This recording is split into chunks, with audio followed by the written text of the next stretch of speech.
Ja, ist gut, have you away. Okay. That's another hour anyhow. Thank you. Love you, honey. Oh, dear. He borrowed more money than I can afford to give him. Got some of his pay advanced today and got me more flea bombs because I found out the basement needs bombed too and flea spray and ran out of money. So I can send you some. I run out of dog food in 2 days. That's the thing that bothers me most right now is the dog food. Other than that, I'm surviving. We can pull together and send you some stuff. Yeah. The Ursula can only eat lamb meal dog food. She can't eat the other kind because she's allergic to chicken. She ends up with scratching all of her fur off if you feed her chicken. That's common though. Yeah. I've seen that before. Yeah. So she gets Diamond lamb meal and rice. It's a local Missouri company. I'm looking for I've lost my Diet Coke. How do you lose a Diet Coke? You put it in a safe place. Exactly. That's how you lose everything, isn't it? Yeah. Put it in a safe place and it's gone. But yeah, I'm trying to get my son to let me meet with him and the roommates that he has to explain to them that they can't afford the lifestyle they're living and they need to figure out how to better be grown-ups than they are. Which is kind of an evil thing for me to do, but he asked to borrow $6 to get them all soda. Because they didn't want him. That's a problem. It's like that's $6 a day is $180 a month. You don't realize it until you start adding it up, and I don't think they are. I think they're going, oh, $6 is nothing, but once $6 every day, it's $180. You can buy a lot of six-packs for that. So I'm going to be sitting down and teaching them how to be responsible adults one of these days soon, because I can't afford to take care of them. And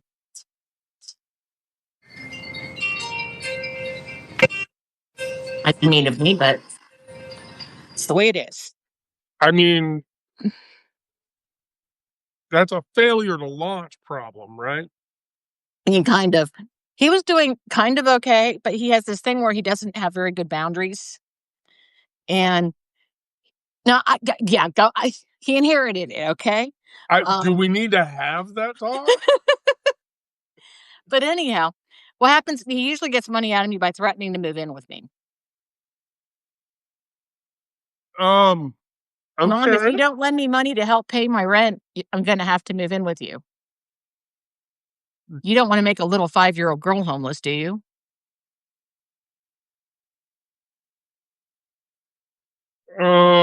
That's emotional blackmail. Oh, I know. You're not allowed to do that shit. To your own mother? I don't want him to live with me. It's part of my problem. He's reversed it on you because my mother used to do that to me. Not that specific thing, but the guilt trip. Yeah. You can't do that. It's emotional blackmail. There's ways to get out of that, by the way. Oh, there are? Yeah, I have notes on it. Hold on. But yeah, he owes me money, so he spent money for me, and I did not get to do the flea problem because I still have the roommate in the basement and I couldn't wake him up, but he worked last night and he got another job. So I'm hoping maybe this sticks this time. Probably won't. And we will have to have that discussion when it doesn't. I mean, emotional blackmail? Mm-hmm. Just have other people around. Oh, well, that's my problem. I don't have friends. We need to find you a woman. We need to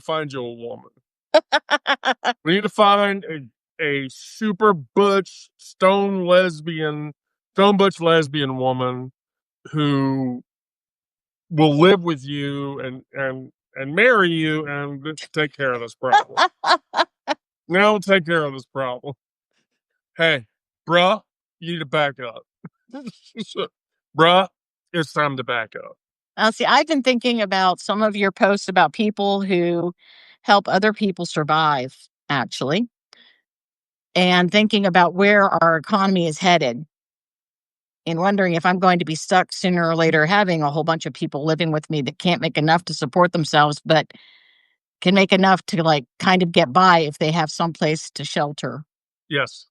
It's what I'm wondering if, because my son took on 20 hours of overtime a week the past 2 weeks to try to get caught up, get me paid back, and get settled. But he has 2 roommates who don't work, and he's in love with the one. The other is her ex, and he can't bring him. She won't let him just kick him out until he's able to support himself, and he won't work, so he can't support himself, and he won't cook. So my son's now working 60 hours a week, and no one in the house will cook. And so all the money he makes is going to food that someone else is cooking because he's too tired to cook at 60 hours a week. I don't know why. You'd think 12-hour nights a couple days a week, 5 days a week, 4 days a week would be. That seems highly problematic. There's lots of problems in it.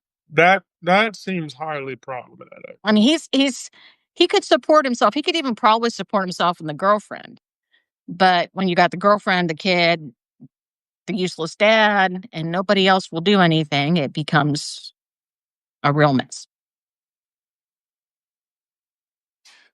But I added up how much he hasn't paid me back and told him I am going to meet them and have a discussion. Because they could, if I know I could get by on what I make almost within a couple $100s. I make a couple $100s a month would probably make everything perfect. I wouldn't have a great life, but I'd survive it. You know? But, yeah. You and I are going to have a phone conversation after this live is over. Okay. As long as it ends at the right time. Yeah. Yeah. I'm not going to fuck up your time, but. Oh, that's okay. I'm not writing today. I've had a weird day that didn't involve writing. So. Oh, well, here's the deal. You sent me writing prompts, and I haven't been writing prompts. And I've been having a hard time to find. You did the first one, the most recent one. You're the first one to get it done, and it was very lovely. And really like it. But to answer your question, so Phoenix is the character. Phoenix is a phenotype of a person that I lost a very long time ago, and they were probably the first person to really feel my maternal instinct, so to speak. And I was 26 or 27. And they were in their 20s and they were in college, and they didn't make it. And so all of the characters. I know they're all historical characters. Yes. Known. I mean, the real Bubba died of a heart attack years ago. And so he was my roommate in college. So was Randy. Oh, cool. And then Renee was fighting buddies with me when I was an MA competitor, because I did that when I was younger. And so she had a sister, Sarah. Soraya is her name. And Soraya's phenotype is Sage. Oh, okay. Because while Sarah was a bodybuilder, she had this weird thing about art and drawing on napkins and shit. Aww. She would draw wherever she could, like, draw shit, which kind of was weird when you saw that she was this 3% body fat, bench presses, 385-pound woman. I got kicked out of the weight room in school. Yeah. After I pegged the universal on the squat. Right. Apparently, it went around school that I had pegged the universal on the squat, and the the vice principal called me into the office and said, "You don't participate in sports. You're not allowed in the universal room again." I was very disappointed. I was enjoying myself.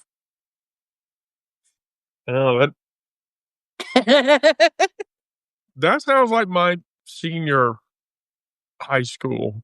year of high school experience. Yeah, that's about when it happened.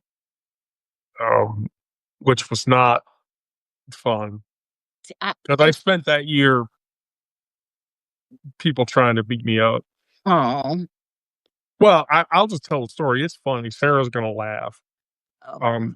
Like the first week of my senior year in high school, Yeah. I was walking down the hallway, and as a person who was very small when they were young, and then had a medically Right. induced growth spurt later, um, you know, I don't. I am very. I have a very difficult time with people who pick on people who are smaller. Mm-hmm. And so I remember walking down the hallway, and there was this and this, and they were pushing around one of these. Mm-hmm. And so I wasn't having it, and I walked over and I pushed this one out of the way, and I got in the front of the this, and I said, "Why don't you try dancing with a man sometime?" Mm-hmm. And this one kind of stepped back and didn't realize what was going on, and I grabbed the back of his head, smacked it Ow. into the lockers, and he went dizzy and shit. And then before the other one could move, I got behind him and did the same thing, and he went dizzy. And then we all went to the principal's office, and I got suspended for 3 days. But Oh, it was worth it. as it turns out, here's the funny part: this one was the star quarterback, Mm. the football team's quarterback, Right. and so he spent the next year trying to find people that would put Pick me you in the up. floor. And so by that time, like all the nerdy kids Mm-hmm. realized I was just a 6'6", 250-pound nerdy kid, and so I sat at the nerdy kids' lunch table, and then we played D&D and shit. Right. But like every couple of months or so, you'd be sitting there, and some guy would walk up, "You and me across the street, 3 o'clock." Well, okay, all right, Did I ever tell you about my motorcycle and musical practice? right. Did I? So let me finish the story. You're gonna Okay. love this. So 3 o'clock rolled around or whatever. This was the '80s. That's what happened. You challenge Yeah. people to fight across, and I walked up there, and there was this sea of people, and the kid was standing there. Waiting. Yeah. You're waiting, and I like, "Here, hold these a second." I walked up and I said, "Hey, you know what? I let you have the first shot." And he's like, "Oh yeah, I'm gonna fuck you up. I'm gonna fuck you up. Yeah, here we go." Smack! It hits me right under the, Owie. Yeah. and I'm like, Hit like a girl. "You hit like a girl." And he, like, shocked. He was like, "Oh, Uh-oh. well, I hit the wrong person. what do I do now?" Or whatever. Okay, the fight's over, and he runs away, and I'm like, "No." I jumped on top of him, and I beat the snot out of him. And then, like a week later, he magically showed up at the lunch table and sat down. And so then like towards the end of my senior year, they found a guy at another school who came We into didn't the know any better. lunchroom. Yeah, came into the lunchroom and did the, cross the street. And I literally, at that point, I don't give a shit anymore. Right. I literally, I was like, I don't give a fuck. I literally took my glasses off, put them down on the table. I said, "Look, let's just go right here. Fuck it. I'm done. Let's do this. I don't give a shit." And the guy looked at me and he was like, uh, uh, uh, okay. And then he leaves and he goes over to the other side of the lunchroom where I know The other kids are, yeah. Yeah, he's sitting and you can see him voicing this. Goodbye. Oh, goodness. My son's best friend was always big. Right. And he had tons of kids constantly picking fights with him. He's like the super gentle giant kind of person, doesn't ever hurt anybody. No. And they were always picking fights with him on purpose just because he was big, and they figured they'd see if they could kick his butt because he was bigger than they were. And lucky or unlucky for him, I'm not sure which, he ended up having panic attacks and got pulled out of school. Really? Yeah, he actually goes, he picks up my medication for me and pays for it. When he started having panic attacks about leaving his house, I went to his mother. I said, "My home is safe for him. He likes to be here. If you let him never leave the house every time he has a panic attack, you're going to have an agoraphobic in a couple of months. What? I want that kid at my house every time he can be here. I want him here all summer. I want him here on Christmas break. I want him here all the time. Anytime I can have him, give him to me." And the thing is, I lived out in the country. My son had no one to play with. This worked well for me, but they think I'm this wonderful person because I let him practically live with me for a year. His dad's a really heavy drinker. And the same time this was all going on, his dad ended up in the hospital for almost a week with severe pancreatitis. They weren't sure if he was going to live, all those kinds of things. And so he had a lot of stress for a 12-year-old. And so his family talks about me saving him, but it worked really good for me because I got someone to play with my kid. So I didn't care, but no. Did I ever tell you about my motorcycle? Yes. Did I tell you about them carrying it down the stairs? No. Okay, so I'm in musical, and we weren't allowed to have our motorcycles on campus until after school hours because somebody had killed themselves doing wheelies and slid under a bus. And so you were only allowed to have your motorcycle on campus after school hours. Right. So I parked my motorcycle on campus because musical practice didn't even start till 6:00 at night.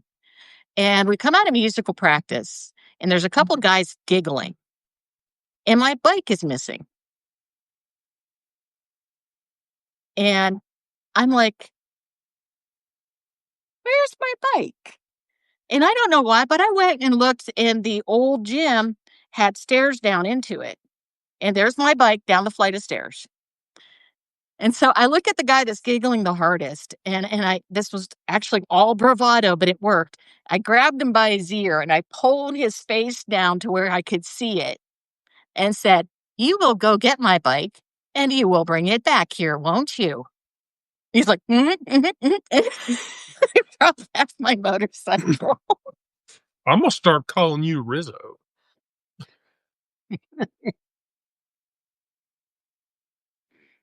Stockard Channing's character. Yes, I know. I know Stockard. Yeah. She was I neat. wanted to be that girl for a long time. Yeah, I also like Olivia Newton-John's transformation at the end of that too. I would have been her, maybe not. I don't know. I wouldn't have done the heels with the leather pants and the jacket. I can't do heels at all. Yeah, I mean, I can wear those heels, but Stockard Channing's character, I totally would have. Oh, she was so practical. I like practical. Yeah, I just didn't like that she dated Kaneki or whatever because he was an asshole. Yeah, she didn't need to. She didn't have the right woman in her life. She needed another woman who liked motorcycles and leather. So I want you both to know that every time you collect a paycheck or other taxable income, that $3 of that money that you were taxed is paying for Kristi Noem's $200 million jet that she's using to fly around. Oh, a Coast Guard veteran was really ticked off about that. There's actually two of them. Yeah, She they has two bought jets. two. Yeah, here's the thing: they bought two Gulfstream G5s. Whoa! Now, Really? here's the thing about the G5: the G5 has an IMAX theater in it. The Why fuck? do you need that for work? Yeah, no. I needed to get around. Bullshit. You could get something a lot more practical. Get a cargo plane. Hell yeah, get a Why? C-130. Right? She's DHS. Why can't she just fly on a C-130 like the rest of us? Right. Oh no, that's not luxurious and comfortable I enough. thought Gulfstream pretty much said luxurious as soon as you said Gulfstream. I haven't heard of cheap Yeah, Gulfstreams. yeah. Oh, your buddy Aaron's here. You wanna sub out? Sure. No, not you. Oh. Sure. Yeah, yeah. We hadn't. We Haven't hadn't. seen Aaron in a while. No, we're gonna see. If I send you an invite, you need to fucking answer it. It's been weird because I've been When inviting I Julie. send you an invite, that means you accept now. My thing is like way delayed or something. I Yeah. don't know. Julie actually hasn't shown up in time for the thing. What? Her invites have been so late that I've canceled her invite to go live on time, and she's shown up a minute and a half later, and I've had to invite her from the live. Well, So it's not just I know Aaron. for a fact the Substack, like Beehive and all the others, are affected by the fact that Amazon has had this huge outage for a day and a half now. Yeah, it's all Amazon Web Services is affected by this bullshit that's going on. Well, my internet crashed completely yesterday for these 3 hours. I wonder if it's related. I wouldn't be shocked. Okay. I wouldn't be I What's going on with Amazon? Well, because AWS, Amazon Web Services, runs probably, I want to say, between 50 and 60% of the web infrastructure. This was DNS server issues mostly. Out in the world. And so when Amazon's AWS shit has a problem, yeah, it affects the internet as a whole. Makes sense. Unfortunately, they shouldn't have that kind of presence in the internet. That's the whole reason we have anti whatchamacallit laws. But no, now we have all these places that are all getting larger and larger collections of everything, so no one has any competition anymore. Right.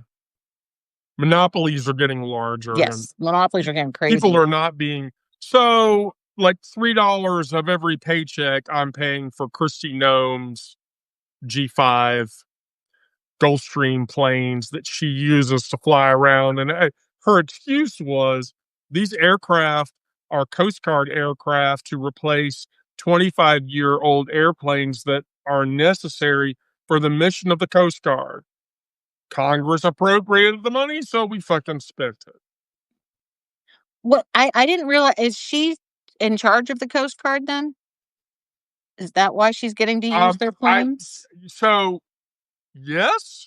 Okay, I was wondering where the Coast Guard fit, if they were under the Department of Defense or if they were under Homeland Security. I thought they might be under Homeland Security. No, I believe the Coast Guard is proctored by Homeland Security. Because I know when I was looking at military academies like a year ago, I didn't go into one, but the Coast Guard Academy was the only one that didn't require a recommendation by your representative or senator or whoever.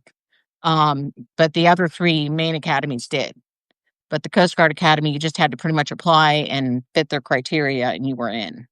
Yeah. The Department of Homeland Security manages the Coast Guard. Okay, so it's not under DoD. No. It's not a DoD entity. I didn't think it was, because someone from the Coast Guard was complaining about the fact she's dealing with them. I'm like, pretty sure you guys have been under DHS for quite a while. You just got a really jerky director now. Can you shoot puppies from these planes? You what? Oh, can you shoot puppies from those planes? No, but she could probably drop them out the side door if she really wants to. I'm just here to tell you. I hope that bitch dies from a dog that bites her or does something really bad to her and she gets rabies and she dies from it. That's how I hope Christy Nome goes. I don't know. Lockjaw tinnitus would be nice too. Yeah, but I mean, you can get that from. You can get that from a scratch from a bad nail. I mean, it's easy to get that stuff. Yeah. And they don't believe in an immunization, right? So she shouldn't refuse any kind of tetanus antitoxins or anything. She better, stick to her guns on that. So I have a question because this is a pop culture reference and I don't know it. Oh, Does wow. anyone know who Miriam Margolis is? I know another Margolis. So Miriam Margolis was a Harry Potter actress. Oh, okay. Apparently. No, I don't know her. My son probably would. Well, and to give J.K. Rowling the finger, she's come out and said, "I'm a left-wing dyke, and I love it." Oh, cool. Yes. She's a neat-looking lady. Yeah. I'm a left-wing dyke, and I love it. I love being a lesbian, and I'm not going to apologize for it. Fuck you, Rowling. Apparently, Stephen Fry is in this little mess too. Awesome. Oh, wow. Stephen Fry, he's gay, right? Mm-hmm. He's not a little gay. He's like, if he and Nathan Lane aren't gay, there are no gay people in the world. I mean, although I'm going to say this, today we did Trauma Live, and today's Trauma Live discussion was LGBTQI cinema. So Brandon has never seen The Birdcage. Really? And this is wrong, right? My son's even seen The Birdcage now. What? Oh, okay. So right. Yes, Millicent, I was completely. Brandon has not, as a gay man. Brandon has. How did you not see The Birdcage? I mean, it's a Robin Williams movie, for goodness sakes. It's a Sarah, that's bullshit. Sarah, get off the fucking call right now and go and watch The Birdcage right now. Right now. Really. Because that movie is 100% about what's happening right fucking now. Yeah, it actually is.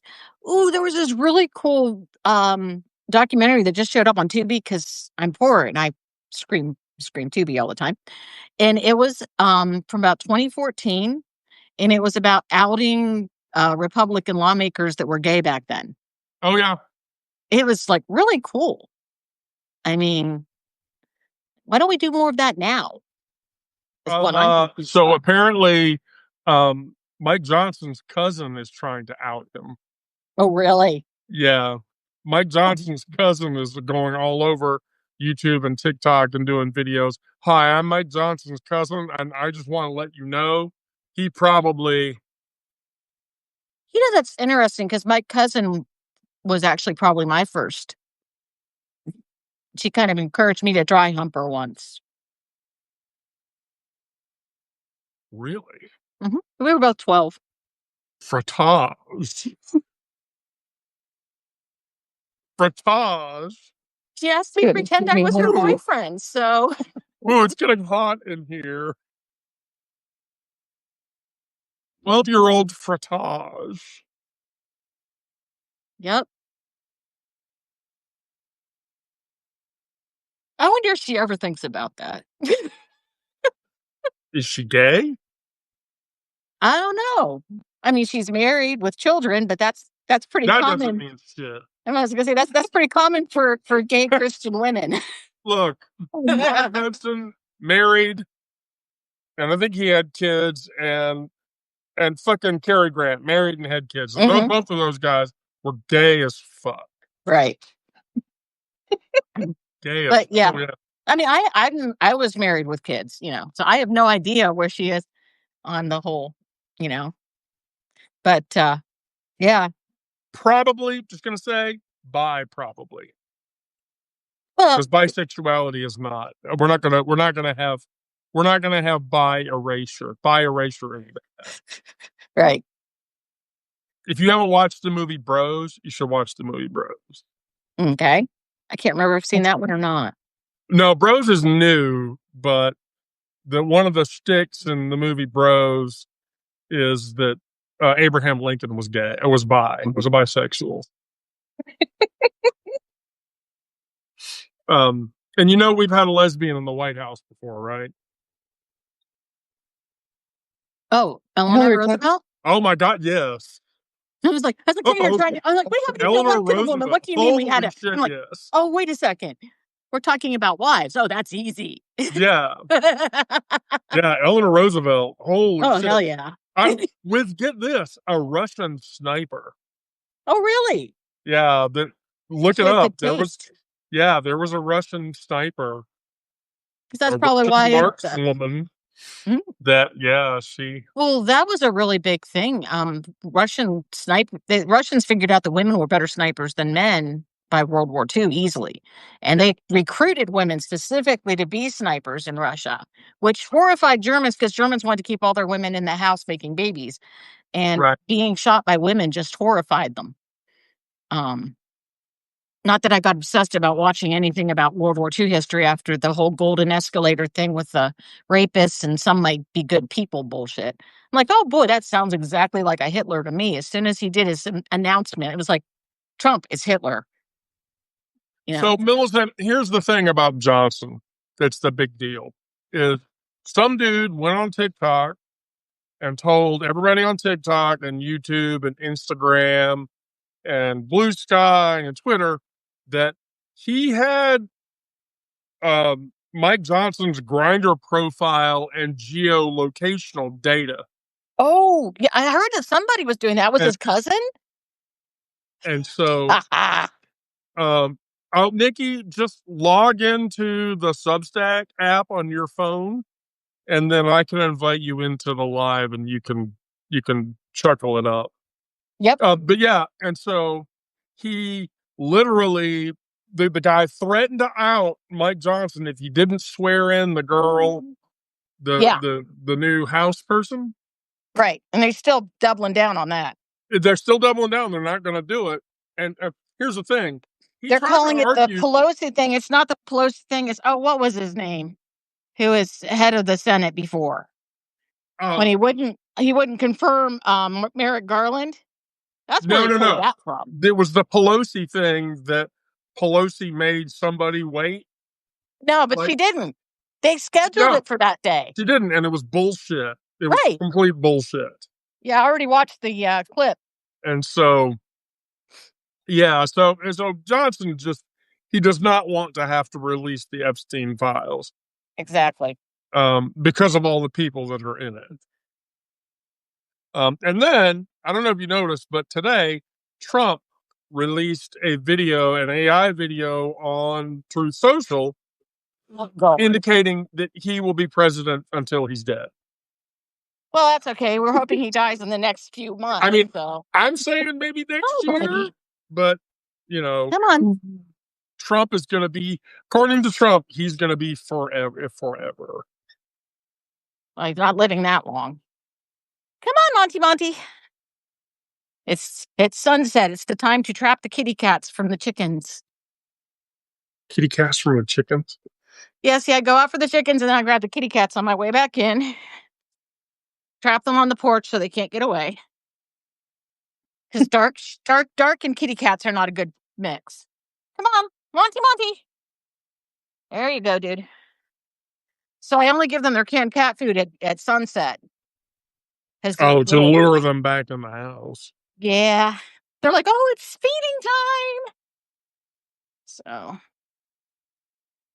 But I had to go close up because it's getting dark out. Chickens don't do well when raccoons get to visit. Last I checked. So. But I'm back. I'll feed the kitties in a bit because herself, the elf, hasn't come back upstairs yet. So You probably covered this, Wendy, but I was wondering, do you know more about whatever happened with I-5? The explosions that were going on, yeah, and like they for the for at Camp Pendleton they were lighting live ordnance, and Newsom said it was dangerous and distracted the drivers, so he closed part of I-5 near it, so when they were lighting live ordnance off, it wouldn't cause any accidents, traffic jams, or any other driving problems. And of course, the Republicans are spinning it that he just didn't want to have. He wanted to make a big deal and make embarrassment over the whole Pendleton celebration rather than public safety.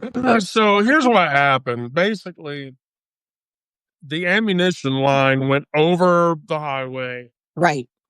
and into an empty field, apparently, which, by the way, could very likely have caused a forest fire. So, but let's even get past that. Is that a number of those shells hit the highway, damaged it. Get this. Really? Yeah. Not one, not two, but 6 different California Highway Patrol vehicles took damage because of that shelling. Jeez. And so, yeah, I mean, it was the first incident happened just shy south of Pelagus Road in Central California. And so, yeah, metaphor, right. So a CHP vehicle took damage from a shell. Why? Why even? I'm sorry, but if I'm going to do, I would just do fireworks before I do live ordnance for a celebration. What the hell? I mean, Because Trump likes things that go boom, especially in his pants. but fireworks go boom. They just don't, blow anything else up when they land on it. Too I often. mean, he could have just taken himself up in an F-14 and, flown his poopy plane over. There we go. I'm sorry. The poopy plane video, I can't get it out of my head. I literally cannot get King Trump's poopy plane video out of my head. I haven't seen it. I haven't either. Actually, I just heard about it. Here, let me, because Yeah, show me the poopy plane, Mom. Yes, reaction videos. I love reaction videos. Reaction videos are great. Here you go. So Lisa, I'm gonna signal this to you. Okay. I will have to pull it up. Doo-doo. All right. So there's the and then here I'm gonna where's FFE there? FFE. I can't leave my signal thing though, or it'll cancel me out. But I'll It'll cancel you out, or it'll just make you disappear for a minute. Yeah, Aaron, what are you eating? Oh, rice. What the heck? No, wait. Stephen Miller posted this? Wait for it. Seriously.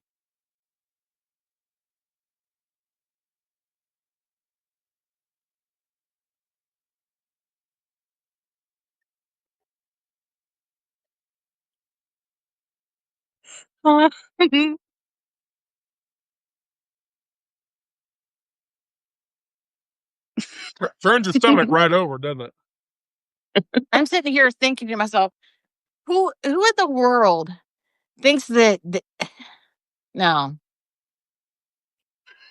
Just holy hell. Poopy plane. Poopy God. Poopy plane. How about another way to dehumanize your opponents? Seriously. I don't know. I'm just gonna tell you, like the last 3 White House press briefings that I've watched, the faces that people make when he's talking, So here's what happens. He makes a certain face. So when you watch him give a press briefing, he will turn his head and then he'll purse his lips like this. And when that happens, he's shitting his pants. Really? Like Yes. 2 year And then old. and then watch the people around him. Because they'll go, Like there's in one of the videos, like Steve Miller, he's standing there and he literally brings his hand up to his nose and turns his head. And then yeah, so they can all smell it. They can all smell it. that's horrible. And but Why is he still in office? but they right. So and then who was the one of the other the girl, Christy Nome was standing there and the look on her face was just, whatever. And it's like, right, because you're smelling human feces. You're smelling human feces. And, but like from Trump's perspective, he just doesn't give a shit or whatever. Or maybe he's not. Here's the thing, I'm not even sure he's entirely aware of it. I think he's done it so much to himself, he's actually used to the smell. And so, it doesn't hit him.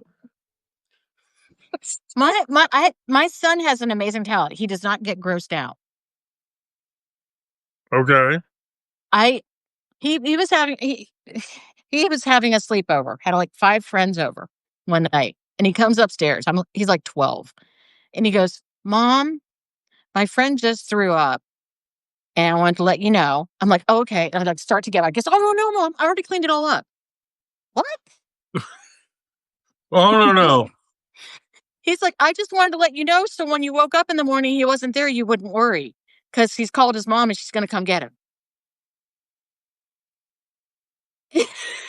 A 12-year-old boy cleaning up his friend's vomit. It's like,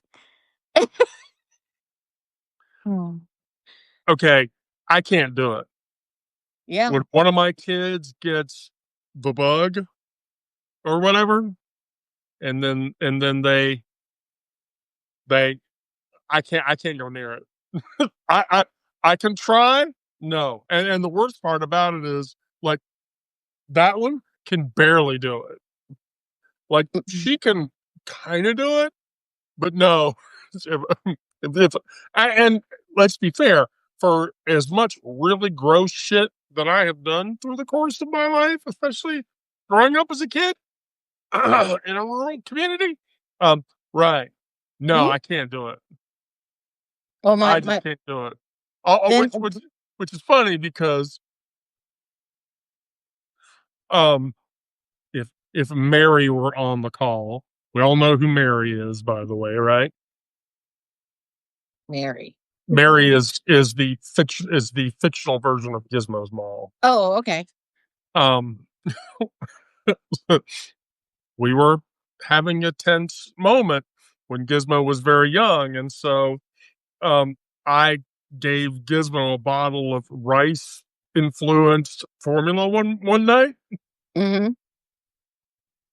and her mom had to change that diaper. Those Which, are really stinky. yeah, which if you've never done that before, ooh, that's potent.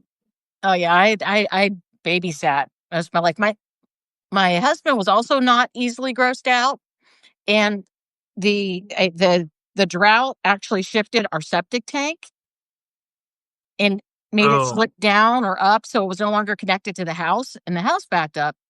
And he actually talked my son into putting his arm in there to pull that stuff out of the clean out.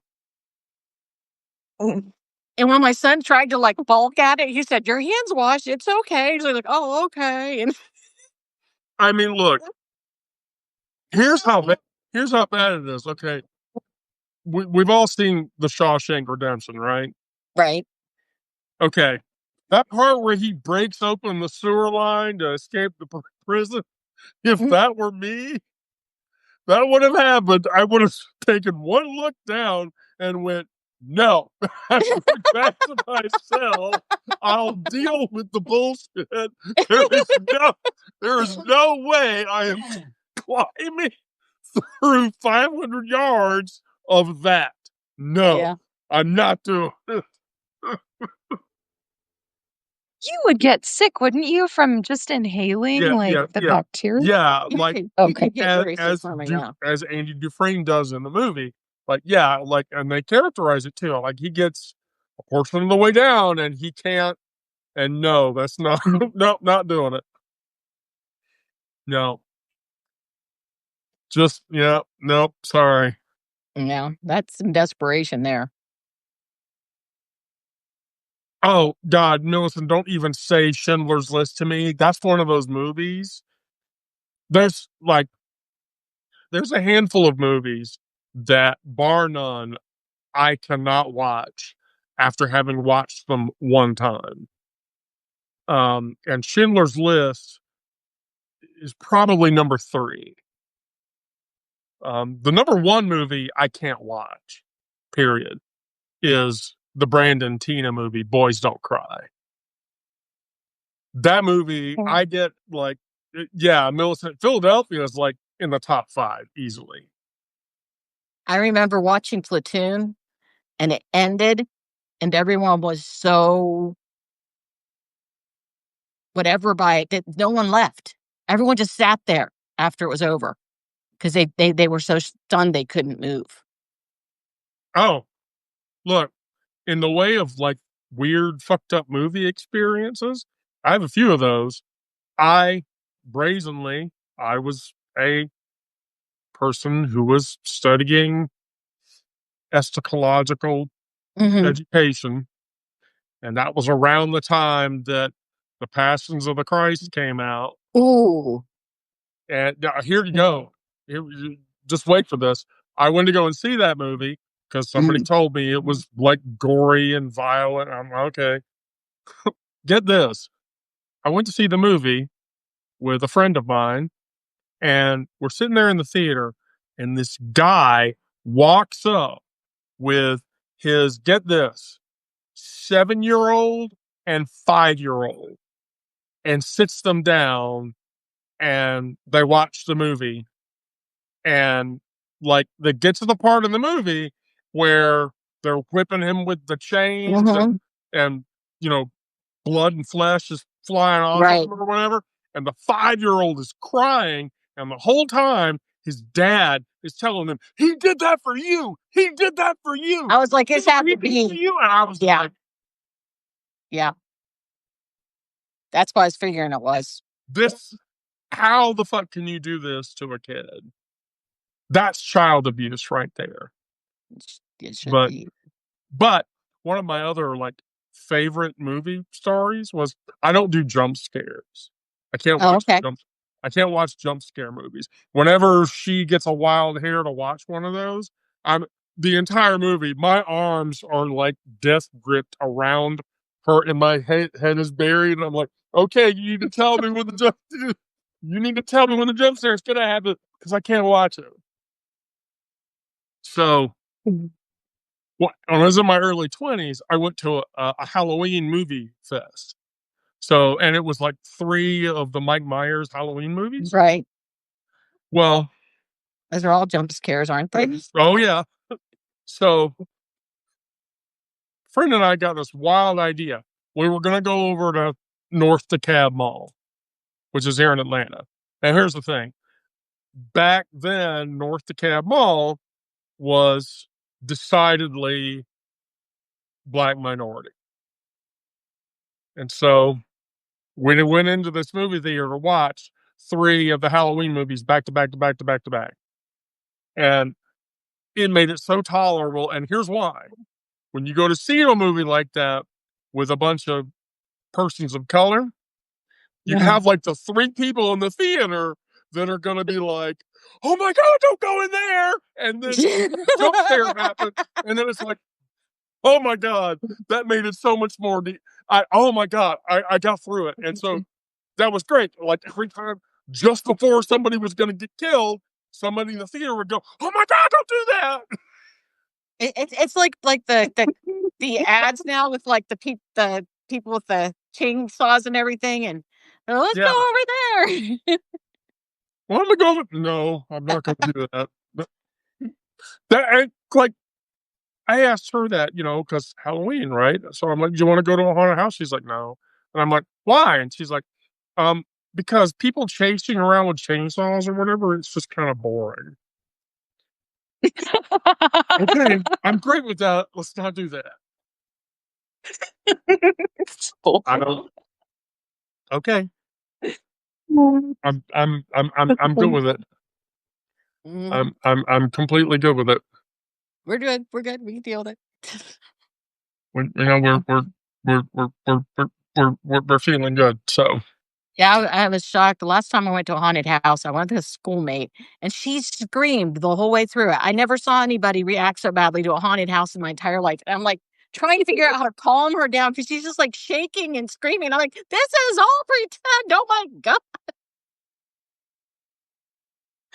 Like, how do I make you quit being quite so upset by all of this? Because I was like, worried she's gonna like well, throw I the see. little Like ball that's and the stay thing. there. Like I can another movie story. So when I was younger, I watched the first of those stupid Elm Street movies, Mm. and so Robert in the original film, a couple of trivia bits about those that the first of those movies. One, Robert England literally only had like 10 lines the whole movie. Well, I believe it.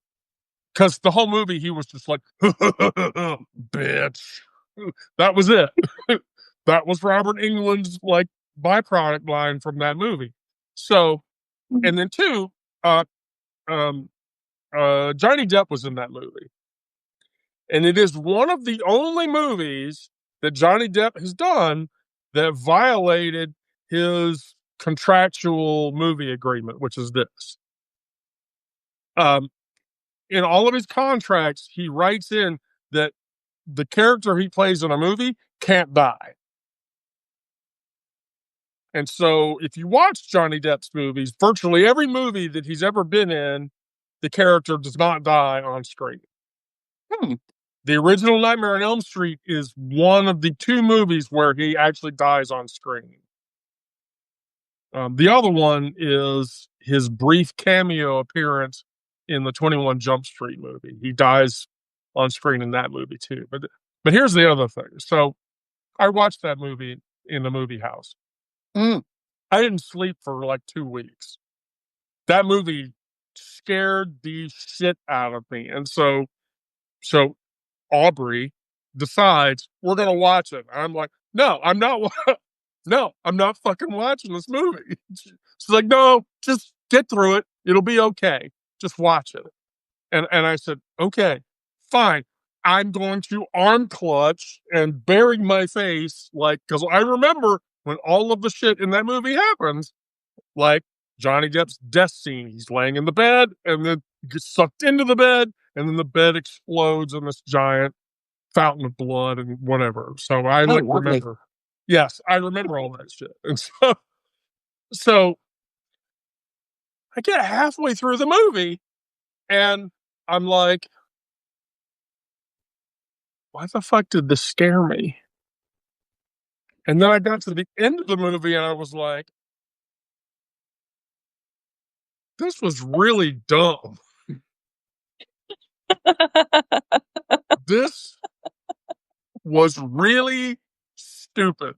And there were a whole bunch more of them later. And so, and then it like struck me. I was like, oh, this is why, like, every movie after that happened, like, they're funny because you can't take that seriously, after they stop jump scaring people. Cynthia, I'm going to tell you, like, The Exorcist, that movie did not bother me in the slightest bit, like, at all. The Exorcist didn't get me.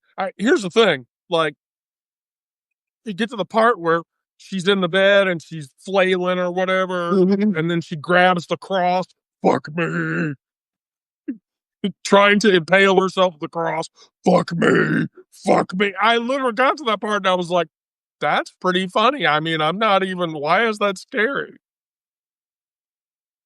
Now, I will admit with Aaron, yeah, The Shining, I have a special connection with that movie. Fort Mount Hood, which is up in Oregon. It's where they filmed the outtakes from that movie. So the lodge that you see in The Shining, that's actually up in So Oregon. they didn't use they didn't use the Stanley Hotel? No. That's no the Overlook Hotel on Mount Hood. And I Okay. stayed in that hotel. And so after that, yeah, I can't watch that movie. That So movie, I thought The that Shining, is very unsettling to me. So, Aaron, have you watched the sequel to The Shining? the sequel or the No. redo? So, yeah, so the sequel is a movie called Doctor Sleep. Oh, no, I haven't seen that. And Danny is an adult in is that one. older, Right. and he realizes he has the power. I think I read that Yeah. book Yeah. because I remember that there was a story when Danny was a lot older. Yeah. But the whole Shining thing, it's not that Nicholson's character is crazy, it's that Danny has the shining power. And the only other person that has it is Scatman Crothers, the black guy. Right. That can see the people or whatever. And so that's the thing that makes Nicholson's character go crazy. Because he couldn't see them? Because I thought in the movie he no, saw them. because Danny's character could make the people around him see the things. Oh, Yeah. okay. I'd always thought that maybe his parents had a bit of enough of the shine that Yeah. they kind of passed it on to him better. No. It was entirely. And so in Dr. Sleep, Danny is aware that he has To make the people see shining. things. Yeah. And so it sort of, I don't know. I mean, Carrie freaked me the fuck out. I can't watch the movie Carrie. That's a good one. Yeah. Yes. Which, Gypsy. which, by the way, I don't know if you know this. Are either of you Mike Flanagan fans? Not terribly, I guess. So Flanagan did the Fall of Usher TV series, The Haunting of Hill House. Because of that one. Yeah, they're going to do he's doing a full series of Carrie. Oh, cool. Okay. So like a whole 10 episode series of Carrie. And I'm like, That might be a neat way to do it. I don't know. Maybe. I mean, we'll see if I'm brave enough. Yeah. Carrie became a musical? Do what? No, someone said Carrie became a musical. Oh, there's a new series, I think, and I think it's through they've done a couple series on Stephen King, but this one's supposed to be equal to it. No. Actually, I think I saw something about that. There was one called Castle Rock that was good. It was kind of I remember Castle Rock. And then I think yeah. But I think this is in the same thing. I was like, oh, I guess I have to get HBO again. Yeah, my son actually, HBO is one of the few streaming sources he does. And apparently it's not location dependent. So he logged me into his HBO. So I can look at HBO. Nice. It's not, I don't pay for it, but it shows up on my bedroom television set. He said that for the price, because it has Disney movies, it has HBO movies, and it has Hulu movies, and it has Hulu series. He says for the price, it's better than getting the Disney Channel Hulu package, as far as he's concerned. So so I'll never give up my Hulu package, and here's why. Whenever I get stressed out or if I'm working, you'll laugh when I tell you this, but two of my favorite male actors of all time are Sam Waterston Okay. and Michael Moriarty. Oh, I love Michael Moriarty. And so I repeatedly re-binge the original Law and Order series in the fucking background or whatever. And Yeah, I love so, both those guys. I love the period of time when Jeff Orbach was in it, especially. He was one of my favorite. oh, Jerry Orbach was, that guy Yeah, was Jerry a Orbach. brilliant actor. Oh, he was. I mean, He was in the Fantastics back in the 60s. yeah, you know, he had the Lucci problem. The Lucci problem? Yeah, what's her name? Susan Lucci, the one who Susan Lucci. knows. Yeah, she Well, never won an Emmy. well, she was only a soap actress. Right. She never Yeah. won a daytime Emmy ever in Nope. her life. Never. And Orbach had been on Law and Order forever and ever and ever and ever, and he never won an Emmy either. And he bitched about it. Yeah. Well, yeah, because he got Tony, didn't he? He did get a Tony Award because he was a stage actor, but Yeah. he never got an Emmy, never got an Oscar. Golden, not got an Oscar. How about Yeah. Golden Globe? I don't think I ever got one of those either. But I really like Jerry Orbach a lot. But yeah, I Well, love Sam Waterston. I do too, and the reason that I like Jerry Orbach outside of his acting on that show is that he perpetually appears in virtually every cheesy 80s action movie. So that's like when I go to sleep at night, that like we lay down and Aubrey's like, "What are we gonna watch?" And I'm like, "Well, let's see. We watched Gravy Seal, that's who I call Steven Seagal, Gravy Seal. I'm not fat shaming him, but he's a little chonkers now from his health problems. But we we watched like Out for Justice or whatever one night, and she's like, "Well, what are we gonna watch now?" And I'm like, well, we've watched all the cheesy Seagal movies.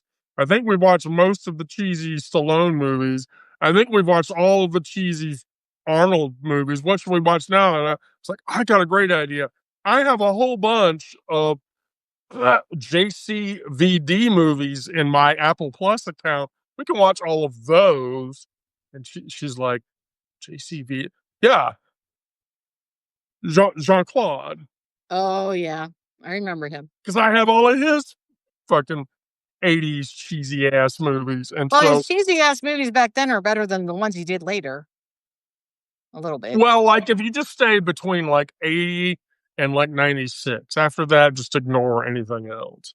Like, don't watch those Expendables movies or whatever. Let's give 80s action stars a career again. Bullshit. Oh, they're kind of cute. If you want a cute movie, of course, with aging actors in it.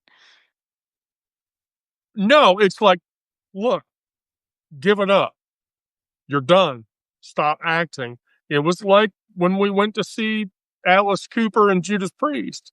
Judas Priest went on stage and Halford went to sing Painkiller, and halfway through the song, I was like, yeah, it's time to stop. Yeah, it's time to quit touring. I have heard It's like the jokes about the Rolling Stones Steel Wheelchairs tour, you know? Right.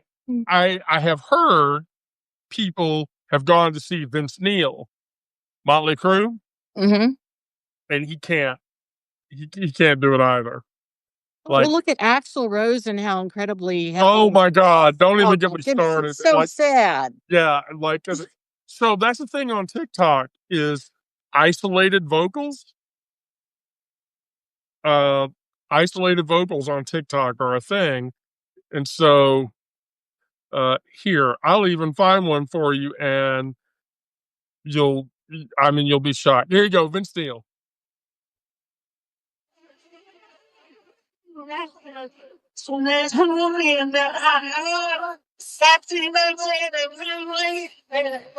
That's sad.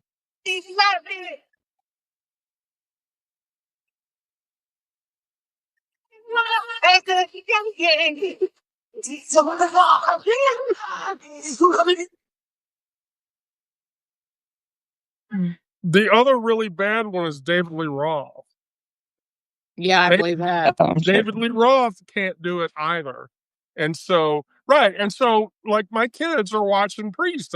But here was the thing about it: Alice Cooper uh, went on before Judas Priest did. And Alice Cooper actually did a decent show. He he was he was okay or whatever. And so it was like, well, shit, you know.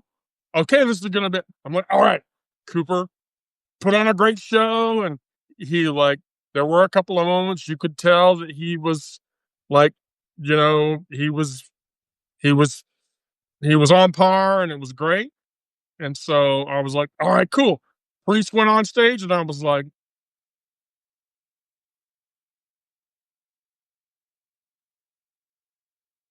and my kids were watching it and they were enjoying it or whatever, but I was like, Not near as good as they used to be. no, just no. It's strange, even for as little as he got done. Ozzy Osbourne, even at his last, was probably better than. Right, I mean, they pretty much had to strap him into the chair, which he resented, but pretty much they had to do that because otherwise they couldn't insure the show.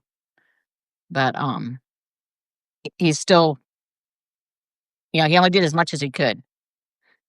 He didn't push. Well, he pushed as hard as he could, but right. So yeah, it's like, all right, well, I mean, it's time to let it go. yeah. Um, it's just time to let it go.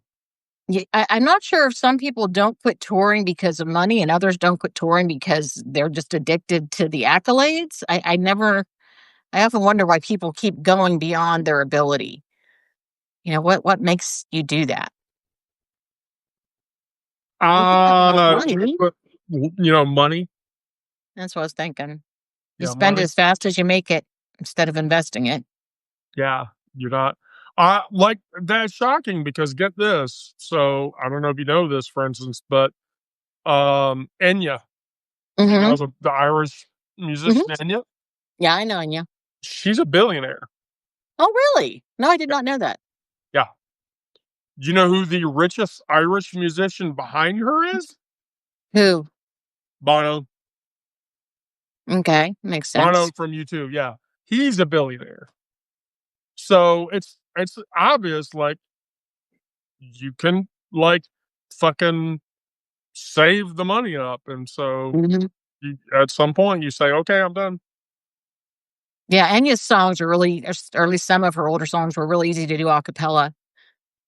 Right, I used to do them in song contests and stuff in the Navy. right. So, well, we're right at the Yep, right at the top of the hour. right at gummy eating time. All right, just don't take 6 of them. Nope, nope, nope, nope. And I tried to get the higher test gummies and cut them up and discovered that's very inconvenient and much more difficult to dose with. So I've gone back down to lower dose gummies instead. Well, I can teach you to make the rocket fuel, right? No, I did not know that. You don't know how to make rocket fuel? Mm-mm. All right, so here's the thing about rocket fuel. So, Taking notes. this is very easy. So, if you have carbonized product, so product that you've already used, so green leafy product um, that you have carbonized through basically smoking it. You Right, save that. You save your used plant product. right. And so what you do is you buy a bottle of Everclear Oh, I know what that is. and you freeze it, Right. and then you take the carbonized byproduct. Hmm. But one time I had like 2 ounces, 2.5 ounces of carbonized because I use a lot of Hmm. green leafy substance. And you freeze that too. And so here's what happens. So you freeze them both overnight. The next day, you take the container that has the frozen dry product in it, and you pour the frozen Everclear on top of it. Seal it. Mm-hmm. Every 5 minutes for the next 6 hours, shake it up. Shake it up. A lot of shaking. Yeah, shake it up. So like every 5 minutes, shake it up. After like 5 hours of shaking, take it out, strain it to separate the product from the infused Everclear. Mm-hmm. And literally 5 drops of that in anything will knock you over on your ass. Makes sense. For one thing, what you're doing with the Everclear, when you freeze it, the stuff that doesn't freeze in it is actually all the alcohol itself. It's like Right. concentrating the alcohol. And that's how you make Applejack. Yeah. So it's the same, the way you would make any tincture Mm-hmm. from any other herb. Mm-hmm. It's the same thing. Okay. If you carbon release the substance and then, shake it up. Shake it up. I'm shaking it up, Brandon. Can you feel me shaking it up? Wait, I'm shaking it up. I'm shaking it up. Oh, why? We were doing the live earlier, and I don't know if Brandon will know this, but I peeled a banana, and I was breaking off pieces of the banana and then holding it over my mouth to put the piece because I didn't want Brandon to see me putting banana into my mouth because I knew Brandon will make a dick joke.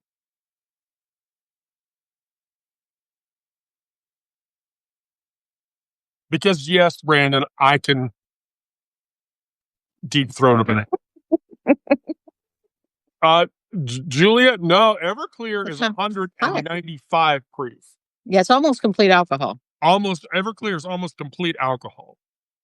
Brandon, do you need a fan?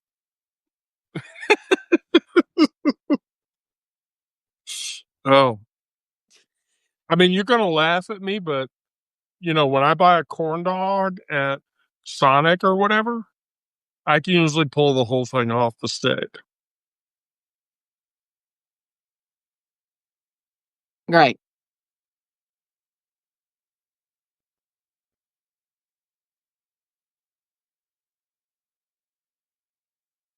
I can pull the whole thing off of the stick. I don't feel people judging me. No. I can't do that. So I bow down. I've never tried. I hope not. I'm not a big fan of corn dogs. Julia, yeah, you probably do. If you don't, there's an equivalent. And they sell it in the States, so Yeah. Everclear is an American product. But here's the thing, Julia. If you can't find Everclear, just get a bottle of grain alcohol. Mm-hmm. They're all liquor stores sell some grain alcohol. And that's what it pretty much is. And that's pretty much what Everclear is. I tried to make finger jello with Everclear in college and got a little too much Everclear in it, and the jello actually sweated. And then no one would eat it, so I had to eat the entire package of the entire thing of finger jello by myself. So Are you able to survive that? Oh my god! I mean, have you watched the videos of the people that try to drink that shit? Oh god! I'm not even going to do it. Anybody in their right mind who takes 195 proof alcohol, pours 2 fingers of it, and tries to drink it, thinking that they can drink it. My son's one of his better friends, not the one that I took care of, another one. He ended up in the hospital for several days with alcohol poisoning. His dad had a bottle of Everclear and told the boys to dump it down the drain, and they decided that was a waste of money, and they drank it instead. Yep, that's a hospital visit. That's a hospital visit. It was. That's like the absinthe story. You want the absinthe story? Sure. I know what Yeah, absinthe no, is. heard it. Okay, so I have 2 bottles of Bucrestian absinthe. Okay. Okay. And so at a time in my life, there was a friend of mine who we'll just call Ralph. Ralph. Okay. Ralph was going through a divorce and his wife was still in the house. Mickey, we'll call her Mickey. And so the 4th of July, which is of that year, which was the week before she was going to move out, he had this big party, like cheer him up party or whatever, because she was moving out. And so I cooked a big, huge thing of con carne chili. I bought a case of Strongbow cider. And my friend Ned called me up before the party the day before the party, said, "Hey man, can you bring the bottle of the Green Fairy, man? Because that's European shit, dude." And I'm like, "Yeah, I'll bring the Green Fairy." And so we got there and it was a good party. We were all having a good time. And so Ralph started with gin and tonics, went to Strongbow, then he went to Merlot wine, then he went back to gin and tonic. No. Then he don't. then he went back to Strongbow, and then he went back to drinking wine again. So he was switching up and down, right? You don't do that. So,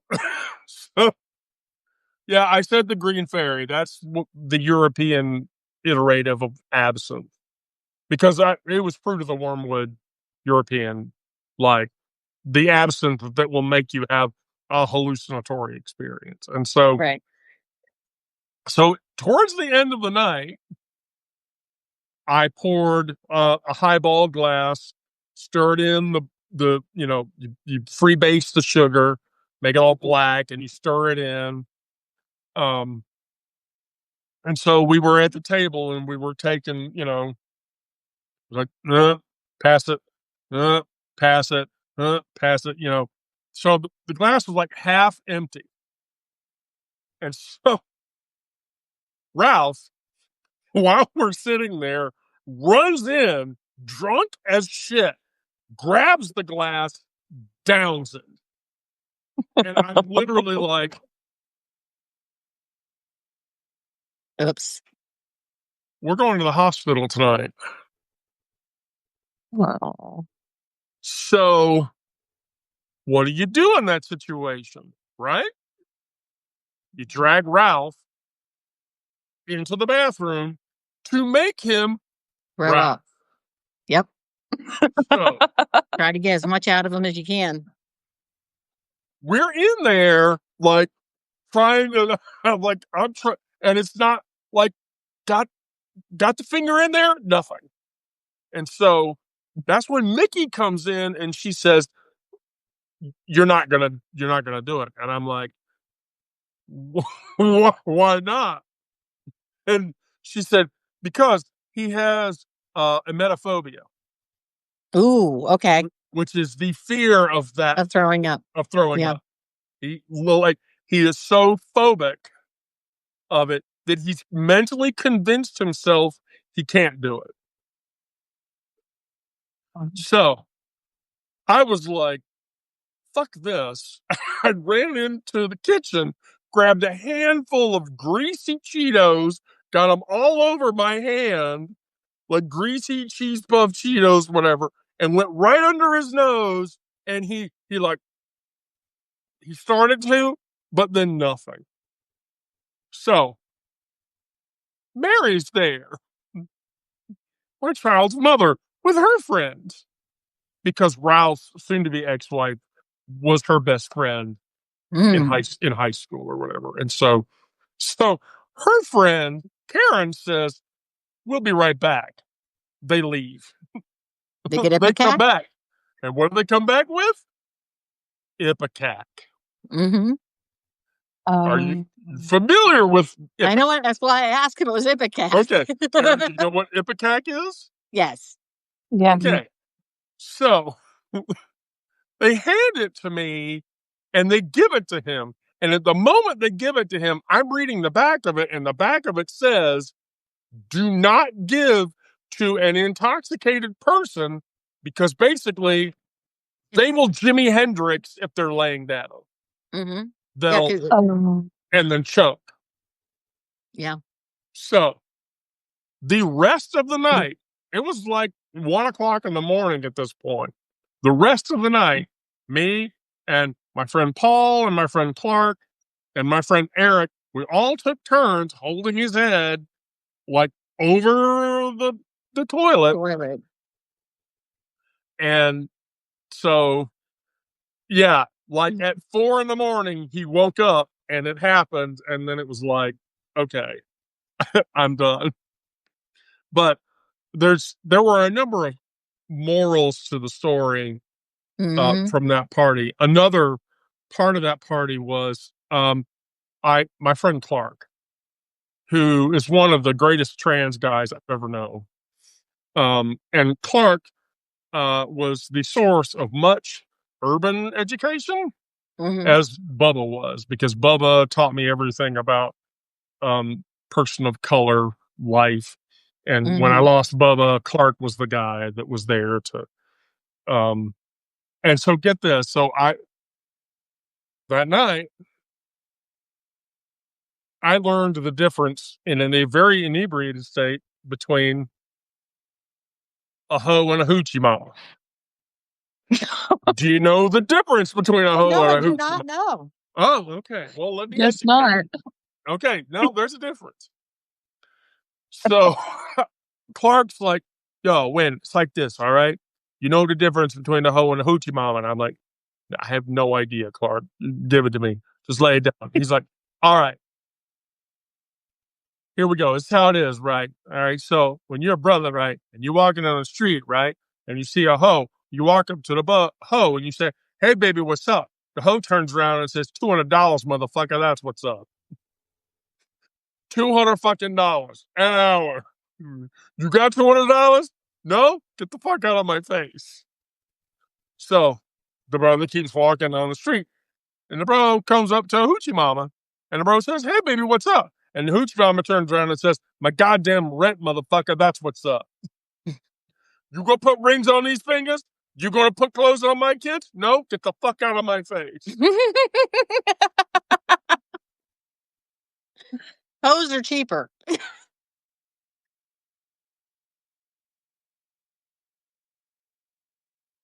And then We've Clark always known that, specifically actually. told me, "When? Don't ever tell that to any white people." So if Clark catches me telling this shit later, get in trouble. Everyone needs an education. Yeah, right. Yeah. I think if we had more education, there'd be a lot less hate, to be honest. $200, motherfucker, that's what's up. My goddamn rent, motherfucker, that's what's up. Oh, okay. Oh, all right. It is windy out there. I've been a horrible person for the night, so I'm going to just stop right now. Nikki, so install the Substack app on your phone so that we can bring you in here next time. Yeah. Yeah. She's been showing up every night, too. Yeah. Nikki, I will do a live every night if you keep showing up. Oh, now she's going to show up for you more than me. I will do a live every night if you keep showing up. So Lisa, Aaron, do you have any final thoughts? Nope. No, thank you for having me on tonight. I'm not thinking much at all. Aaron, you always ask the best questions. So keep asking the best questions. All right. Yep. All right. Both of you get the fuck off. Bye-bye. My little X is missing, though. No, I've got it. Oh. All right. Well, that was a really good night. Probably the best we've had in a while. We're up to 55 people. Um, so, you know, look, Nikki, we can work with you. Just, uh, right. I'll send you a message or something on Substack. Just watch for that. Anyway, look, everybody, I'm not going to belabor the point. If you're here, this is your first time, please consider subscribing. Let me drop the subscription link. The subscription link, by the way, is not on Substack. We're actually on another platform, but I still do Substack lives because you guys like to listen to me talk and shit, so it's cool.